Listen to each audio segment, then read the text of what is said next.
अच्छा बेटा, मैंने लास्ट टाइम जो आपसे बात कर रहा था that was regarding the collisions. और मैंने शायद आपको ये बता दिया था कि अगर आपका लॉ कंजर्वेशन ऑफ मोमेंटम आप अप्लाई कर रहे हैं तो उससे आप अननोन वेलोसिटीज वगैरह कुछ निकाल सकते हैं। और अगर आपके कोलिजन के अंदर kinetic energy before and after collision भी कंजर्व है तो वो कोलिजन आपका इलास्टिक कोलिजन कहलाता है। अच्छा, मैंने एग्जाम्पल क्या उठाई थी, 10, 20 और 2, 2 kg ना। यानी ये एग्जाम्पल मैं आपके साथ लेके चल रहा था कि 2 kg mass is rolling to the left to the right with the velocity of कितना था, 10, 20, 10, and another mass was rolling here with the velocity of 20 meters per second, and this was also of 2 kg. अच्छा, फिर हमने क्या किया, ये after collision क्या हुआ इसके साथ कि they moved on their own, like ये 2 meters per second से इधर जाने लगा 2 kg का मास, और ये वाला जो है वो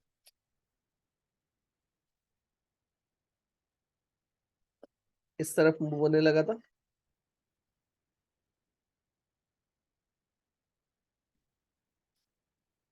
शानदार, आपने कॉलेज में कहाँ तक कर लिया, मैं जैसे एक अंदाजा लेना चाह रहा हूँ थोड़ा। और आहिल आपने कहाँ तक कर लिया, मैं थोड़ा एक अंदाजा लेना चाह रहा हूँ।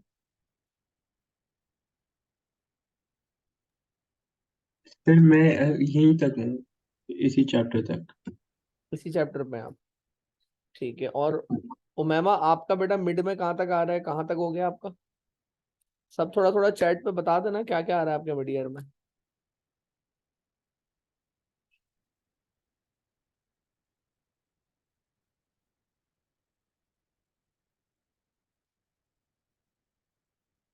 अच्छा जी, ठीक है।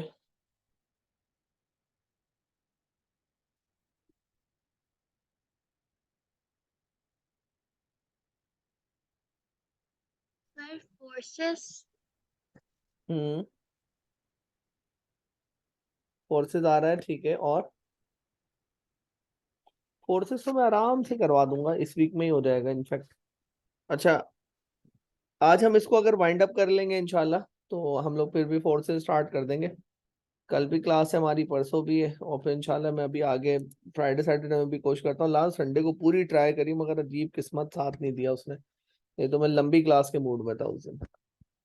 खैर, अब देखें, ये मैंने लास्ट टाइम आपको पढ़ाया था ना, और इसमें हम लोगों ने क्या किया था कि आपके पास जो है वो अगर ये इलास्टिक कोलिजन है ना तो इसके अंदर मोमेंटम भी कंजर्व रहता है। यानी ये वाली इक्वेशन अप्लाई होती है, m1 u1 plus m2 u2 is equal to m1 v1 plus m2 v2। अच्छा, और देखें, भले इलास्टिक कोलिजन हो या इन इलास्टिक कोलिजन हो, दोनों में ये चीज कंजर्व होती है, यानी ये चीज यहाँ भी अप्लाई होगी। बट इसमें एक एडिशनल प्रॉपर्टी क्या होती है कि आपकी kinetic energy before collision half m1 u1 square plus half m2 u2 square बराबर होता है किसके, half m1 v1 square plus half m2 v2 square. ये इधर नहीं होता, इन इलास्टिक कोलिजन में ऐसा कुछ भी नहीं होता।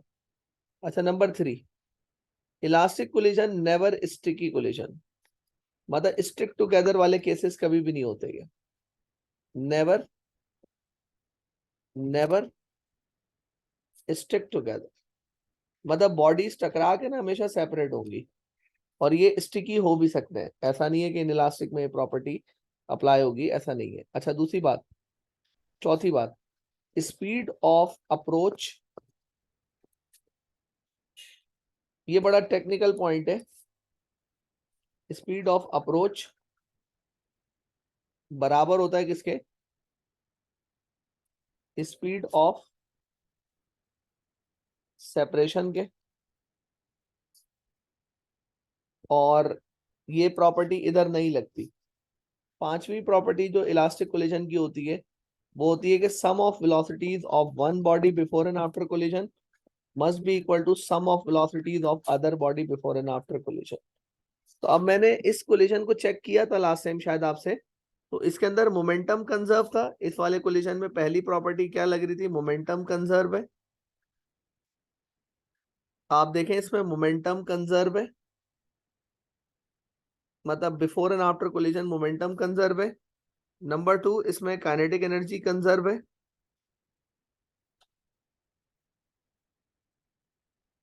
काइनेटिक एनर्जी कंजर्व है, ये भी बात सही है। Number 3, they are not sticky, they are not sticking together, मतलब ये कोलिजन के बाद टकराने के बाद मिले नहीं है, ये स्टिकिंग टुगेदर भी नहीं है, तो ये वाली बात भी इसमें सही हो गई। चौथी बात, क्या ये इक्वेशन इस पे लग रही है, u1 plus v1 is equal to u2 plus v2, is it applying? तो देखिए u1 कितना है, 10 है, और v1 कितना है, -20 है। u2 कितना है, -20, और v2 कितना है, 10। तो ये भी -10 मीटर्स पर सेकेंड बराबर आ रहा है -10 मीटर्स पर सेकेंड के। तो इसका मतलब ये हुआ कि इसमें ये वाली इक्वेशन भी बिल्कुल सही साबित हो गई, मतलब ये भी ओके। अब सिर्फ पांचवी चीज हमें चेक करनी है कि स्पीड ऑफ अप्रोच और सेपरेशन बराबर है या नहीं है। बेटा देखें, ये समझने के लिए ना आपको थोड़ा सा ध्यान देना पड़ेगा, नहीं तो आपको ये समझ कभी भी नहीं आएगा। थोड़ा सा बहुत फोकस करिएगा। बेटा आप मुझे एक बात बताएं, इन दोनों बॉडीज का फ्यूचर क्या है? क्या ये आपस में करीब आएंगी या ये आपस में दूर जाएंगी? मतलब आप लोग बेटा थोड़ा सा पार्टिसिपेट भी जरूर करिएगा, नहीं तो मजा नहीं आएगा इसमें बिल्कुल। मुझे बताएं इनका फ्यूचर क्या है, क्या ये एक दूसरे को अप्रोच कर रही है या सेपरेट कर रही है?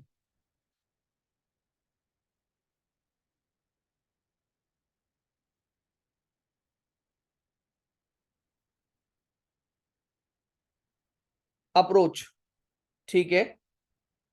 अच्छा, अब एक बात और सोचें कि दोनों की डायरेक्शन जो है वो अपोजिट है, यानी कि इसमें होगा क्या, both velocities are towards each other, सो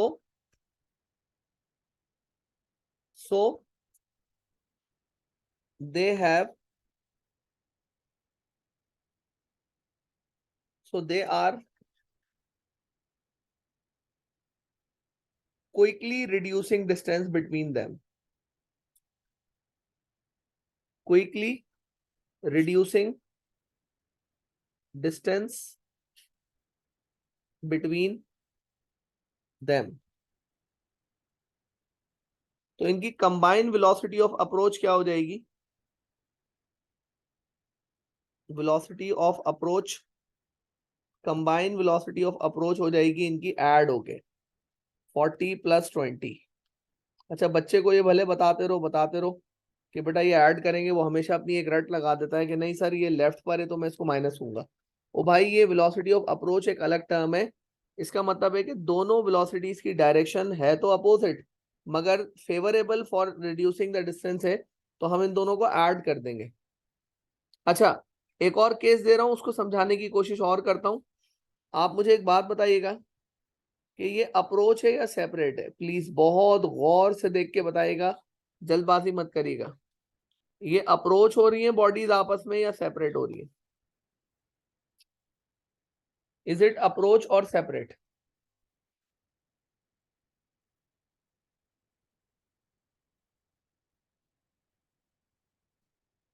जी बेटा, क्या कहते हैं आप, ये अप्रोच है या सेपरेट है?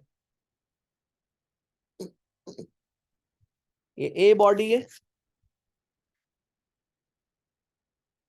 और ये बी बॉडी है। जी बेटा बताएं जरा, ये अप्रोच है या सेपरेट है? मतलब ये बॉडीज आपस में करीब आएंगी फ्यूचर में आगे जाके, या फिर ये और दूर होती रहेंगी? Sir, approach. अप्रोच है, शाबाश। मगर ये सेम डायरेक्शन में अप्रोच हो रहा है, तो हम ये कहेंगे hair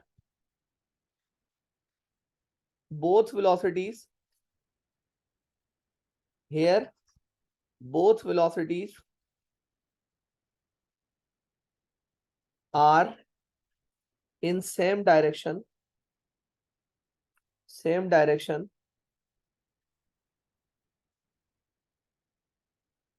only lead of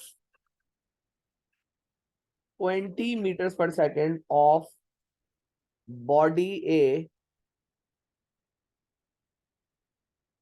causing them to be closer,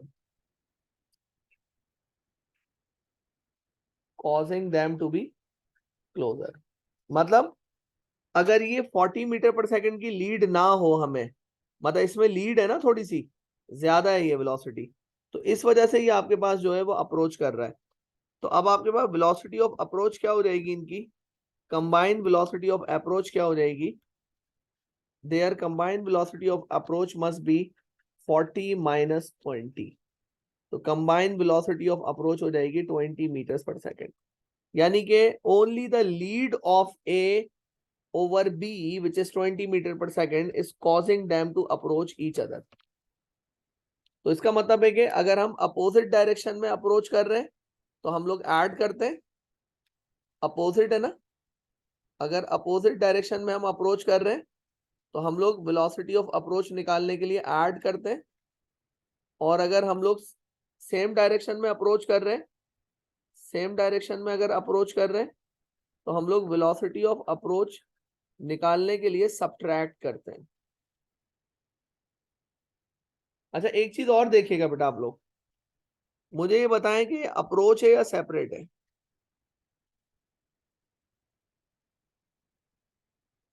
बताएं बेटा मुझे, ये अप्रोच है या सेपरेट है, देख के बताएं। इज इट अप्रोच और सेपरेट, मतलब फ्यूचर में क्या ये बॉडीज कोलाइड करेंगी या नहीं करेंगी।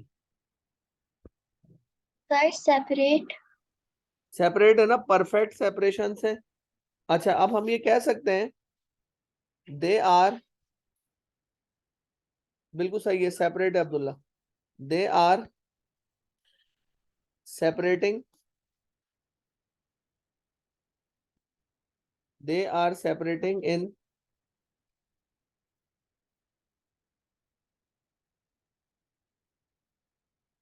opposite direction, so they will separate quickly, मतलब ये जल्दी जल्दी एक दूसरे से दूर होंगी, सेपरेट होंगी क्विकली। तो इनकी कंबाइंड वेलोसिटी ऑफ सेपरेशन हम लोग कैसे निकालेंगे, वेलोसिटी ऑफ सेपरेशन, तो ये ऐड हो जाएंगी, दैट बिकम्स 60 मीटर्स पर सेकेंड। तो इसका मतलब है कि अगर अपोजिट डायरेक्शन में कोई चीज सेपरेट हो रही है, ऑपोजिट डायरेक्शन में, so for that purpose you will add। अच्छा, लास्ट एक चीज बता रहा हूं इसमें, ये सोचिएगा, ये 20 मीटर्स पर सेकेंड है और ये आपके पास 40 मीटर्स पर सेकेंड है। इज इट अप्रोच और सेपरेट, मतलब with the passage of time in the near future is the sir distance separate. Separate है, क्योंकि definitely B is leading, B आगे जा रहा है, भाग रहा है, और पीछे वाला स्लो है, तो डेफिनेटली दे आर सेपरेटिंग। तो अब इनका सेपरेशन सेम डायरेक्शन में हो रहा है, अगर बॉडी सेपरेट हो रही हो, सेम डायरेक्शन में सेपरेट हो रही है, मतलब एक ही डायरेक्शन में दोनों की वेलोसिटीज है, तो आप उस केस में क्या करेंगे, सब्ट्रैक्ट करेंगे। तो इनकी वेलोसिटी ऑफ सेपरेशन बिकम्स, मतलब माइनस करेंगे तो ये हो जाएगा 20 मीटर्स पर सेकेंड। तो ये मेरे पास वेलोसिटी ऑफ अप्रोच और सेपरेशन का कॉन्सेप्ट है इसमें।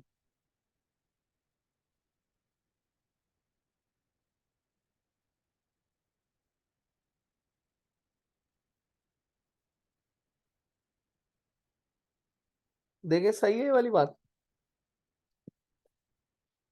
अच्छा, अगर ये समझ आया है ना, तो आप मुझे बताएं इनकी वेलोसिटी ऑफ अप्रोच और सेपरेशन कितनी है। What is the velocity of approach? VOA लिख रहा हूं, वेलोसिटी ऑफ अप्रोच, और इसके लिए लिख रहा हूं VOS, वेलोसिटी ऑफ सेपरेशन। जी बेटा बताइएगा इसकी इसकी कितनी होगी जो सर केस 30। इनका 30 होगा, शाबाश। और सेपरेशन क्या होगी?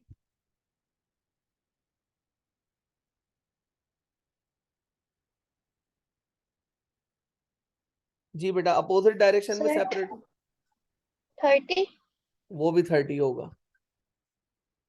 तो इसका मतलब ये है कि पांचवी प्रॉपर्टी भी यहाँ पे हमारे पास, वेलोसिटी ऑफ अप्रोच बराबर है वेलोसिटी ऑफ सेपरेशन के, ये भी प्रॉपर्टी पूरी हो गई।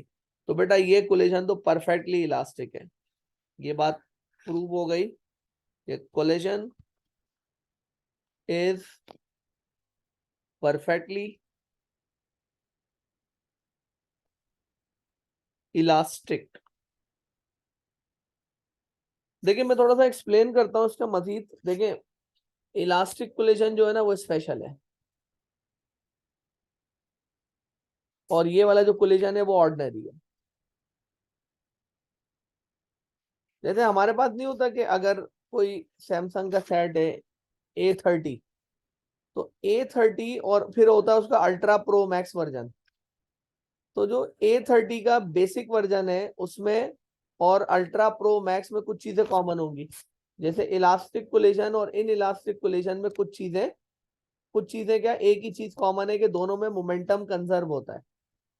बाकी ये जो है ना इलास्टिक कोलिजन, ये समझ ले कि अल्ट्रा प्रो मैक्स है ये, इसमें काफी सारे एडिशनल फीचर्स हैं। इसमें काइनेटिक एनर्जी भी कंजर्व होगी, इसमें स्टिक टुगेदर भी कभी नहीं होते, इसमें स्पीड ऑफ अप्रोच और सेपरेशन भी बराबर है, और इसमें sum of velocities of one body before and after collision and sum of velocities of other body before and after collision भी कंसिस्टेंट है, बराबर है। और ये जहां में क्रॉस लगाया हुआ है, it means these four properties are not applicable here, not applicable, not applicable to inelastic collision।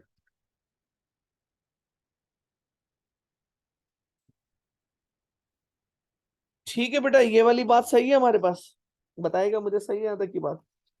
तो फिर मैं इसका एक क्वेश्चन कराता हूँ ऑब्लिक कोलिजन का।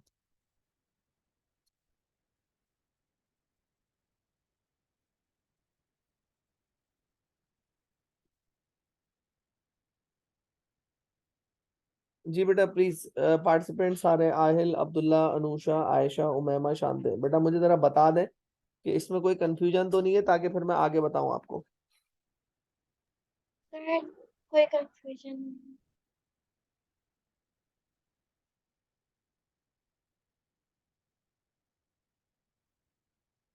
ठीक है जी, क्लियर है, ओके जी, बेस्ट है। अच्छा अभी मैं इसका, देखें ये टॉपिक मैंने आपको पढ़ाया तो नहीं है, मगर मैं इसका सवाल करवा के ना उसी में ही पढ़ा दूंगा, और वो है ऑब्लिक कोलिजन्स या 2D कोलिजन्स। और उसके क्वेश्चन बहुत आते हैं, और देखिए मैंने कॉलेज का मिड ईयर बनाया, मैं तो डालता हूँ भाई इसका सवाल लाजमी, मुझे बहुत पसंद है ये टॉपिक। तो मिड में इसका सवाल आ सकता है आपका, मतलब है इंपॉर्टेंट, आता है। मैं इसका अभी सवाल दिखाता हूँ कि होता किस टाइप का है। अच्छा, कैलकुलेटर्स होने चाहिए आपके पास, कैलकुलेटर्स होने चाहिए, क्योंकि भाई कैलकुलेशन आप लोग करिएगा, आप बिल्कुल खामोश बैठे रहते हैं, मैं फिर कहाँ से कैलकुलेशन करूँ इस वक्त। कैलकुलेशन कोई ना कोई करके दे भाई मुझे, जो भी मैं सवाल अभी स्टार्ट करूंगा कैलकुलेशन आप लोग करिएगा उसकी।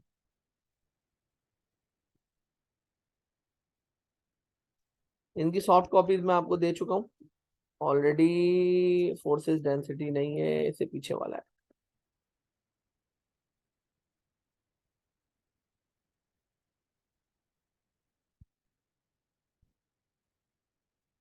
जी, I was searching for this question. अच्छा जी, अब मैं इसी में ही इसको पढ़ाऊंगा भी, ये टॉपिक, मतलब टॉपिक भी पढ़ा रहा हूँ, सवाल भी करा रहा हूँ। State the principle conservation of momentum, ये आपको मैंने लिखवा दिया है कि when the sum of momentum before and after collision in a close system is equal. तो ये वाली बात हो जाएगी इसमें, ठीक है। अच्छा, अब आप आ जाए इसके अंदर। इसमें हो क्या रहा है, इसमें आपकी एक ए बॉडी है, उसका मास दिया हुआ है 4 kg और वो एक अननोन वेलोसिटी से राइट पे जा रही है।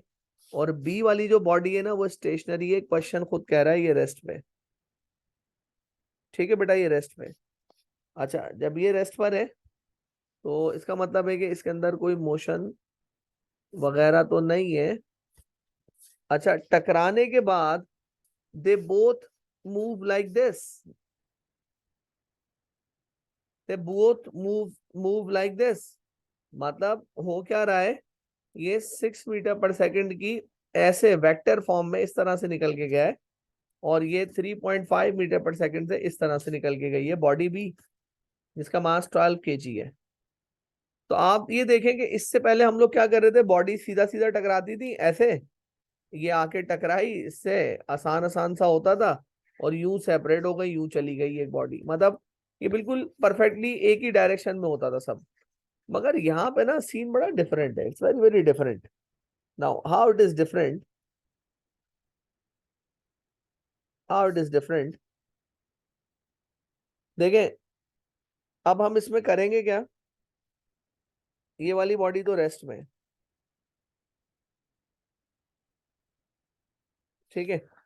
अच्छा, अब हम इसमें करेंगे क्या, सबसे पहले मैं इस 6 मीटर पर सेकंड की जो वेलोसिटी है उसके दो कंपोनेंट्स निकाल लूंगा। एक कंपोनेंट निकलेगा इसका इस डायरेक्शन में, यानी एक्स डायरेक्शन में। एक निकलेगा इसका इस डायरेक्शन में, यानी एक्स डायरेक्शन में इसका कंपोनेंट, और वो हो जाएगा 6 cos थीटा। और एक ए का कंपोनेंट हो जाएगा वाई डायरेक्शन में इस तरीके से,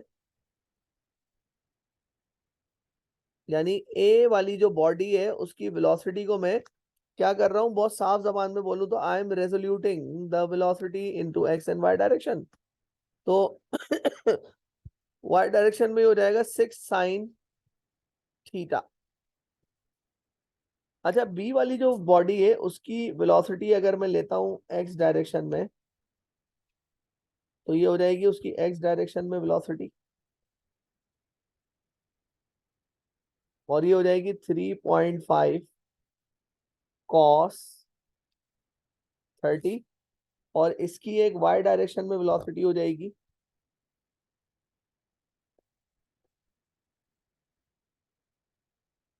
और ये हो जाएगी 3.5 sin 30। ठीक है जी, मुझे पहले इसकी वैल्यूज बताइएगा, 3.5 cos 30 कितना आता है, और 3.5 sin 30 कितना आता है। बेटा कोई भी खामोश ना बैठे भाई, जरा सॉल्व करके बताएं एटलीस्ट मुझे, ताकि पता लगे कि कोई पढ़ रहा है सामने। थ्री कॉस की है 3.03। शाबाश, ये आ गई 3.03 मीटर पर सेकंड, और 3.5 इंटू sin 30 कितना है,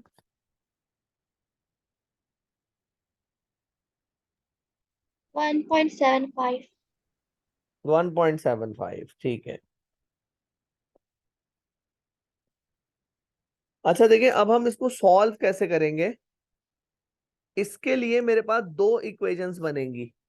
एक बनेगी m1 u1 plus m2 u2 is equal to m1 v1 plus m2 v2। अच्छा, अब देखें, अगर मैं पहले निकालता हूं ये एक्स डायरेक्शन के लिए, मतलब मैं ये इक्वेशन डेवलप कर रहा हूं कौन सी डायरेक्शन के लिए, एक्स डायरेक्शन के लिए। ये रेजोल्यूशन समझ आ गई होगी आपको। देखें, एक्स डायरेक्शन में मैंने कॉस की मदद से रेजोल्यूट किया, क्योंकि ये गिवन कंपोनेंट गिवन एंगल के साथ वाले कंपोनेंट है, और ये वाई के डायरेक्शन में मैंने इसको साइन से रेजोल्यूट किया है। अच्छा, अब एक्स डायरेक्शन में अगर मैं बिफोर कोलिजन देखूं, तो before collision a body is heading in x direction, ये एक्स डायरेक्शन है ना, x body is having in x direction with the velocity of v। तो इसका मोमेंटम हो जाएगा बेटा 4 × v,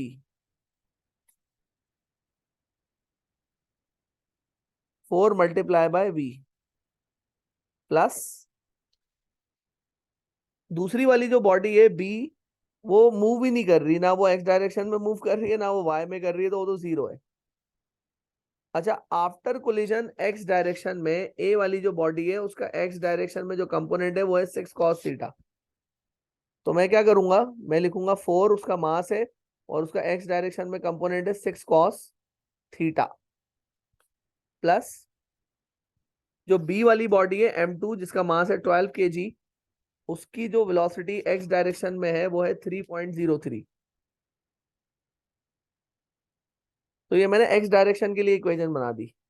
अब ये हो जाएगा 4v plus 0 is equal to 24, यानी 6 4 24 कॉस थीटा। इसका बताएं बेटा, 12 इंटू 3.03 कितना आ रहा है?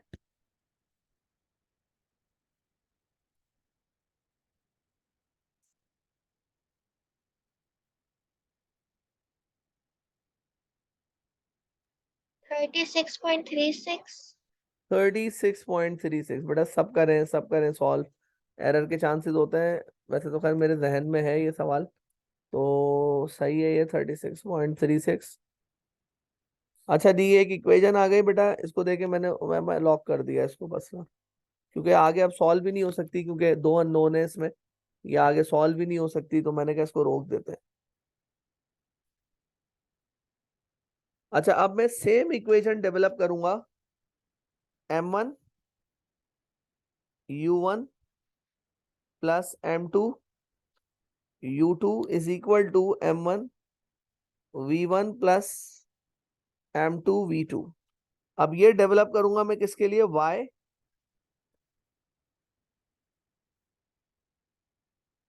डायरेक्शन के लिए।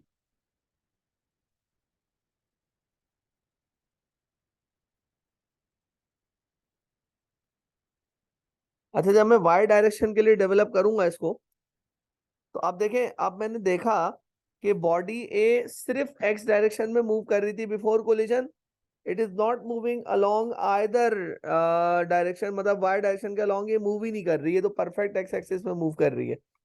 तो इसके लिए मैंने क्या किया, 4 into 0, why it should be 0, because body A does not move in y direction before collision at all. And what about body B? Body B is stationary, so it is not moving along either axis, मतलब ना ही x axis के along move कर रही है body B, ना y axis के along, तो ये तो perfectly zero हो गया। अच्छा, now after collision body A of 4 kg moves in y direction by the velocity of 6 sin theta.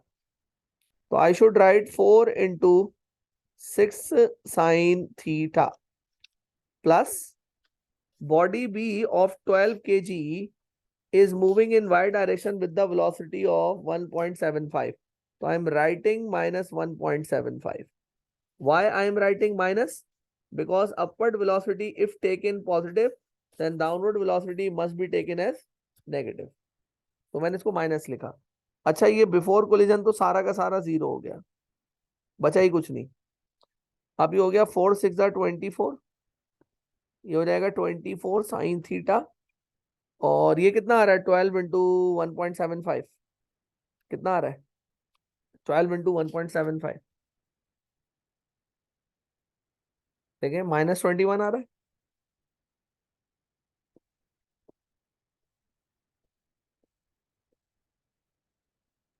Sir जी बेटा, आपने बिफोर कोलिजन 4 टाइम्स 0 क्यों करा है?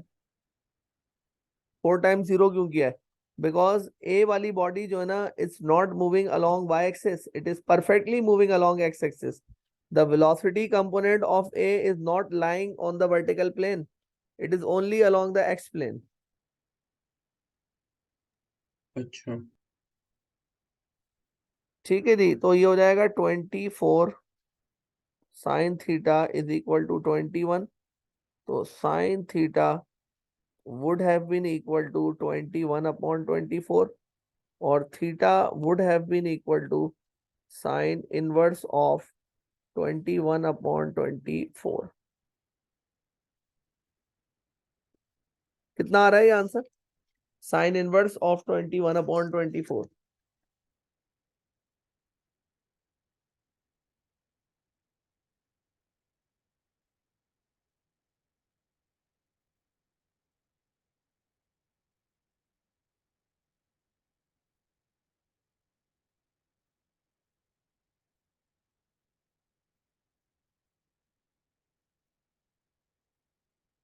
कितना आया बेटा? ये मुझे बताया है इन्होंने, अनुषा ने 61.04। I think I should take it as 61 degrees. अच्छा, अब देखें, जब ये हो गया ना, तो अब आप क्या कर सकते हैं, इस वाली इक्वेशन को सॉल्व करके, ये जो 4v+0 है ना, इसमें से आप इसको देखें, 4v+0 तो हट जाएगा, ये हो जाएगा 24 cos 61 प्लस 36.36। आप इसमें से v की वैल्यू मुझे कोई निकाल के दे दे यार, मजा आ जाएगा। मतलब अगर आपने खुद से निकाल लिया तो टाइम बच जाएगा मेरा थोड़ा। 4v = 24 cos थीटा था ना, तो हमने 24 cos 61 कर दिया। तो v का आंसर बताएं कितना आ रहा है?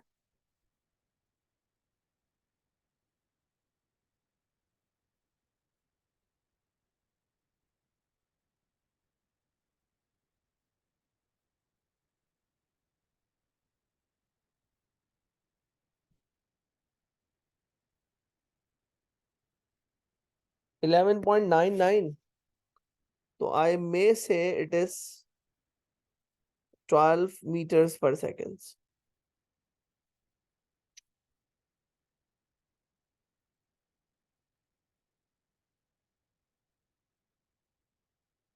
तो मैं यहाँ पे एक जर्नल नोट डाल रहा हूँ, for oblique collisions. Oblique collisions का मतलब जब बॉडी सीधी सीधी मूव ना करें। For oblique collisions always make two equations of momentum, always make two equations of law conservation of momentum in x and y directions। ठीक है, एक्स और Y directions के अंदर आपने अलग अलग इक्वेशंस इसकी डेवलप करनी है। अच्छा, अब देखें, मैंने ये तो सॉल्व हो गया हमारे पास ना। अच्छा, अब आप ये कोलिजन इलास्टिक है या इन इलास्टिक है, ये कैसे प्रूव करेंगे? तो आप निकालेंगे काइनेटिक एनर्जी बिफोर कोलिजन। अच्छा, काइनेटिक एनर्जी बिफोर कोलिजन जब आप निकालेंगे ना, तो उस वक्त आप वेक्टर फॉर्म वगैरह में नहीं पढ़िएगा, आप बस सीधा सीधा रिजल्टेंट वेलोसिटीज लेंगे हम लोग। तो ये मैं निकाल रहा हूँ काइनेटिक एनर्जी बिफोर। तो बिफोर कितनी है? हाफ। सिर्फ 4 kg की बॉडी मूव कर रही है और इसकी वेलोसिटी कितनी निकली है? ये 12। तो ये हो जाएगा हाफ इंटू 12 स्क्वायर। और अगली बॉडी तो मूव ही नहीं कर रही, तो वो 0 हो जाएगा, उसके लिए हम लिखते ही नहीं है कुछ। तो ये हमारे पास आंसर इसका आ जाएगा 144 × 2। बताइएगा जरा कितनी आ रही है काइनेटिक एनर्जी बिफोर कोलिजन, कितना आ रहा है?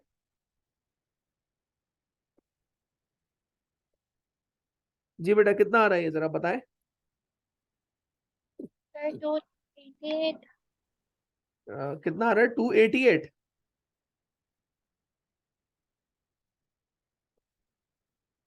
ठीक है जी, ये हो गई काइनेटिक एनर्जी बिफोर कोलिजन। अच्छा, अब आप निकालेंगे काइनेटिक एनर्जी आफ्टर कोलिजन। तो आफ्टर कोलिजन 4 kg की जो बॉडी है, अब ये एक्स और वाई वाली वेलोसिटीज मत लीजिएगा, रिजल्टेंट लीजिएगा आप डायरेक्ट। तो रिजल्टेंट वेलोसिटीज की कितनी है? 6 है। तो हम लेंगे 6 square plus half into 12 plus half into 12, और इसकी वेलोसिटी कितनी है? 3.5। बेटा ये सॉल्व आप लोग करके बताएं कितना आ रहा है kinetic energy after collision.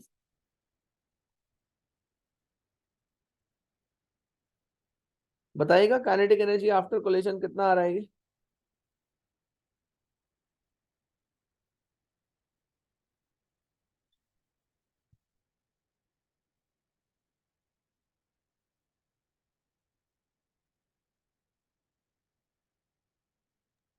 145.5.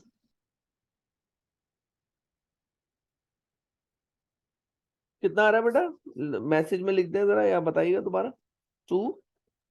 145.5. 145.5 joules. देखिए इतना ही आ रहा है सबके पास, 145.5 बेस्ट है। तो अब ये बताएं, ये इलास्टिक है इन इलास्टिक है?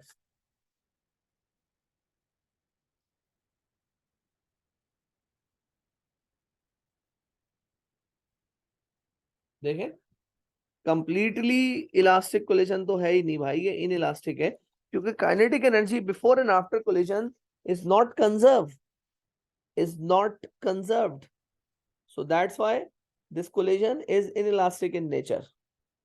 तो हमने यहाँ पे कह भी दिया कि since kinetic energy before and after collision is not conserved,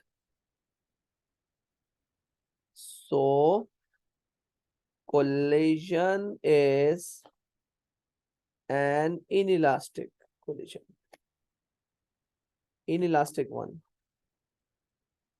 तो ये inelastic collision है। देखिए बेटा, इसमें कोई मसला, इसमें कोई प्रॉब्लम?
ओके, सो